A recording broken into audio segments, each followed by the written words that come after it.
केवल आपको फॉर्म भरना है और भूल जाना है, उसके बाद आप लोगों का सिलेक्शन हो जाएगा, आपके घर ज्वाइनिंग लेटर आएगा, तब आप लोगों को याद करना है, बस इतना ही काम करना है। तो पहला बार सिलेक्शन नहीं होगा तो दूसरा बार तो मौका है, ये है तो आप लोग जो है तैयारी करिए अच्छे तरीके से। खैर तैयारी तो करना ही नहीं है, सरकारी नौकरी के चर्चे बहुत हैं यारो, सरकारी नौकरी के चर्चे बहुत हैं यारो, इसमें कंपटीशन के पर्चे बहुत हैं यारो। एक बार तैयारी करने से पहले सोच जरूर लेना क्योंकि इसमें खर्चे बहुत हैं यारो। दोस्तों वीडियो में आगे बढ़ते हैं, लेकिन उससे पहले दो लाइन और कहना चाहता हूं कि जिससे दिल मिले उसी से यारी करो, जिससे दिल मिले उसी से यारी करो और कोचिंग में पैसा ना लगे ऐसी तैयारी करो। दोस्तों इस वीडियो में हम उसी वैकेंसी के बारे में बात करेंगे जिसमें आप लोग बिना कोचिंग करे ही सिलेक्शन सकते हैं, यानी कहने का मतलब कोई भी पैसा नहीं लगने वाला है और आप लोग इसमें सिलेक्शन ले सकते हैं। और हर साल करीब लाखों छात्र इसमें सिलेक्शन लेते हैं। और ये वैकेंसी, जिस वैकेंसी के बारे में आप लोगों को बता रहा हूं, ये वैकेंसी साल मतलब हर साल जो है 2 बार निकलती है। हर साल में जो है इस वैकेंसी का नोटिफिकेशन 2 बार निकाला जाता है।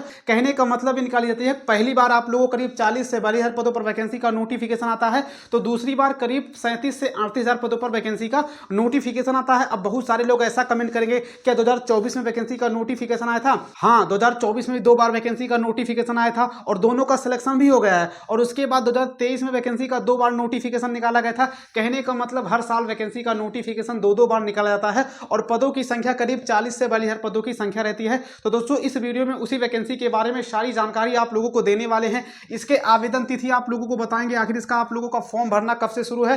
साथ ही योग्यता यहाँ पर मात्र 10वीं पास है। कहने का मतलब यदि आप लोग 10वीं पास हैं, चाहे आपका मैथ रहा हो, चाहे साइंस रहा हो, चाहे आर्ट बैकग्राउंड रहा हो, कुछ भी रहा हो, केवल आप लोग 10वीं पास हैं तो इसमें फॉर्म भर करके सिलेक्शन ले सकते हैं। और यहां पर काम केवल आप लोगों को 4 से 6 घंटे ही काम करना पड़ेगा। और ये जो वैकेंसी आती है वो साल में 2 बार निकाली जाती है। अगर आप लोग एक बार चूक जाते हैं तो अगली बार फॉर्म भर के सिलेक्शन ले सकते हैं। तो दोस्तों वीडियो में लास्ट तक बने रहे। दोस्तों वीडियो में आगे बढ़ने से पहले यदि आप लोग हमारे चैनल पर नए हैं, चैनल को सब्सक्राइब करके नोटिफिकेशन बेल ऑन जरूर कर दे, क्योंकि हमारे चैनल के माध्यम से देश के चाहे किसी भी राज्य में कोई भी सरकारी नौकरी का ऑफिशियल नोटिफिकेशन क्यों ना आता हो, तुरंत आप लोगों को हमारे चैनल के माध्यम से बता दिया जाता है।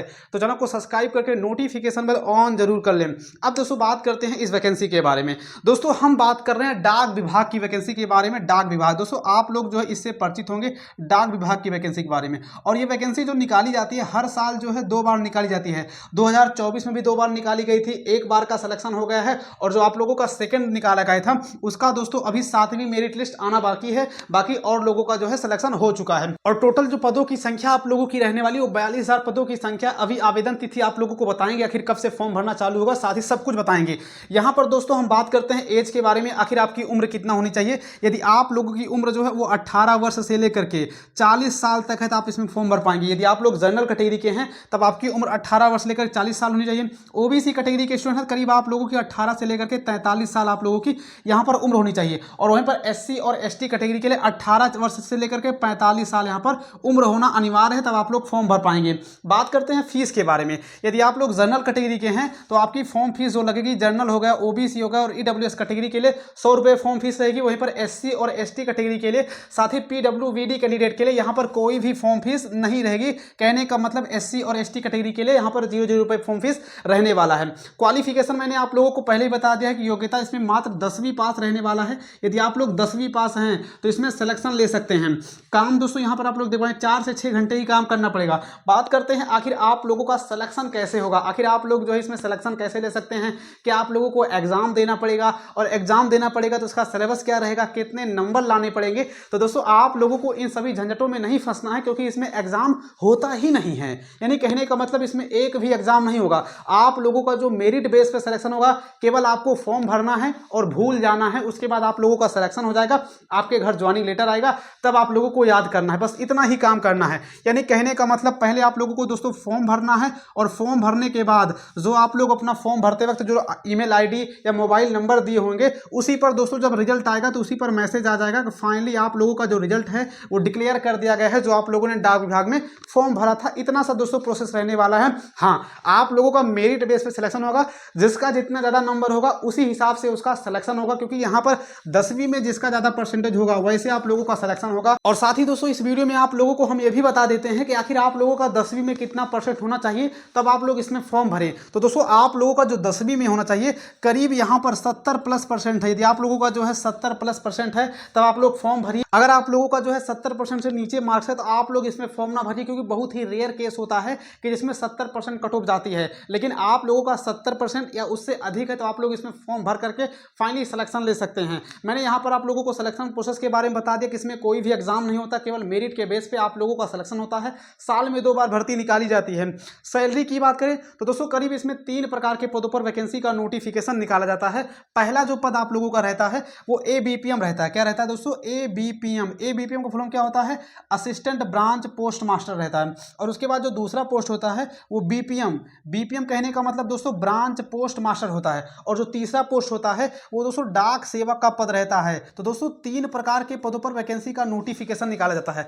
असिस्टेंट ब्रांच पोस्ट मास्टर की जो सैलरी रहती है, स्टार्टिंग सैलरी जो रहेगी वो 10,000 से लेकर के करीब आप लोगों का जो है 24 से 25,000 सैलरी यहाँ पर रहने वाली है असिस्टेंट ब्रांच पोस्ट मास्टर की। वहीं पर BPM की करीब आप लोगों की स्टार्टिंग जो सैलरी होगी वो 12,000 से शुरू होकर के 28-29,000 तक आप लोगों की सैलरी जाएगी। और उसके बाद जो डाक सेवक होता है उसकी भी salary assistant branch post master के बराबर ही रहने वाली है। तो दोस्तों यहाँ पर मैंने आप लोगों को सैलरी के बारे में बता दिया है। और दोस्तों एक बात और आप लोगों को बता देता हूँ कि यदि आप लोग इन सभी में सिलेक्शन ले लेते हैं, कहने का मतलब आप फॉर्म भरते हैं, आपका सिलेक्शन हो जाता है, परसेंटेज ज़्यादा रहते हैं और आपका नाम आ जाता है, तब आप लोग इसमें काम करते करते दूसरे एग्जाम की भी तैयारी कर सकते हैं। आप लोग जो है IAS PCS हो गया, UPSC हो गया, या दोस्तों बिहार में PCS हो गया, और उसके बाद जो है उत्तर प्रदेश में PCS हो गया, MP PCS हो गया। कहने का मतलब आप किसी भी एग्जाम की तैयारी करना चाहते हैं। बहुत सारे लोग जो इनकम टैक्स इंस्पेक्टर हो गया, गजेटेड ऑफिसर बनना चाहते हैं तो SSC की भी तैयारी कर सकते हैं, CGL वगैरह की तैयारी कर सकते हैं, बैंक की भी तैयारी कर सकते हैं। कहने का मतलब इसमें सिलेक्शन लेने के बाद आप हर एग्जाम की तैयारी कर सकते हैं, क्योंकि यहाँ पर काम आप लोगों को केवल जो है 4 से 6 घंटे ही काम करना पड़ेगा। सैलरी मैंने आप लोगों को बता दी है कि आखिर आप लोगों का जो है कितना इसमें सैलरी रहने वाला है और किस किस पदों पर वैकेंसी का नोटिफिकेशन निकलता है ये भी बता दिया, और किन किन पदों पर क्या क्या वेतन रहता है सब कुछ आप लोगों को बता दिया है। यहाँ पर सिलेक्शन प्रोसेस बता दिया, एज बता दिया, सैलरी बता दिया, फीस बता दिया।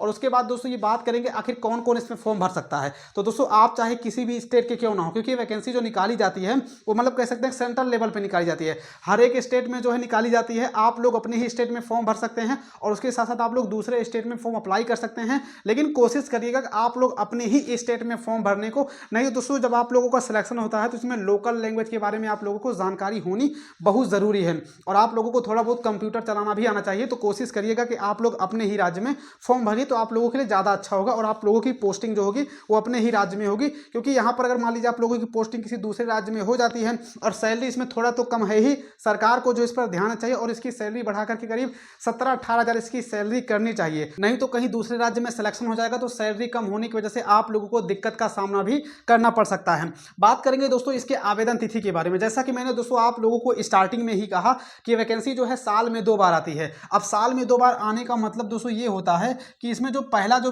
टर्म होता है, कहने का मतलब जो पहला फेज होता है वो जनवरी से लेकर के मार्च के बीच आता है। कहने का मतलब जो पहले फेज का जो नोटिफिकेशन होता है वो जनवरी से लेकर के मार्च के बीच में आता है, और उसके बाद जो दूसरे फेज का जो नोटिफिकेशन होता है वो करीब जुलाई से लेकर के सितंबर माह के बीच में आता है। तो अभी सितंबर 2025 तो आया नहीं है, अभी आप लोगों का चल रहा है जनवरी से लेकर के मार्च, यानी कहने का मतलब जनवरी से लेकर के मार्च 2025 के बीच में आप लोगों का जो नोटिफिकेशन है वो कभी भी जारी हो सकता है।